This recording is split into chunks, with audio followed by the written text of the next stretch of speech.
రాజ్యంలో రోడ్డు ప్రమాదాలు తరచుగా జరుగుతూనే ఉన్నాయి. బైక్ను ఢీకొట్టిన లారీ, యువకుడు మృతి. నిత్యం రద్దీ ఉండే రాజ్యం పాలకొండ రహదారి మరో ప్రాణం బలిగొంది.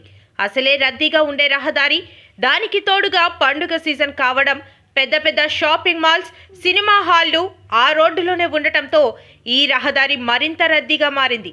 ప్రధాన రహదారులు విస్తరించినప్పటికీ ప్రధాన కాలు ముందు వరకు షాపులు ఆక్రమణ, ఆటోలకు ట్రాఫిక్ నియంత్రణ లేకపోవడం, రోడ్డుపైన పండ్ల దుకాణాలు, ఇలా అన్నీ కలిపి నిత్యం ట్రాఫిక్ మయంగా మారుతుంది.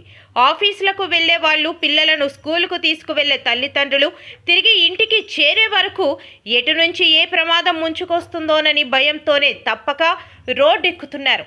జాగ్రత్తగా వెళుతున్నప్పటికీ ఎదుటి వ్యక్తి నిర్లక్ష్యం, ర్యాష్ డ్రైవింగ్ల వల్ల అవతల వారి ప్రాణాలను బలిగొంటున్నారు. ఒక వ్యక్తి రోడ్డు ప్రమాదంలో మరణిస్తే అతనిపై ఆధారపడేవారు, అతని కుటుంబం కూడా రోడ్డున పడుతుంది. అవగాహన చర్యలు ఎన్ని చేపడుతున్నప్పటికీ ఫలితం మాత్రం శూన్యం. ఇటువంటి వారిపై పోలీసులు కఠిన చర్యలు తీసుకుంటేనే రోడ్డు ప్రమాదాలు కొంతవరకైనా నివారించవచ్చని విశ్లేషకులు చెబుతున్నారు.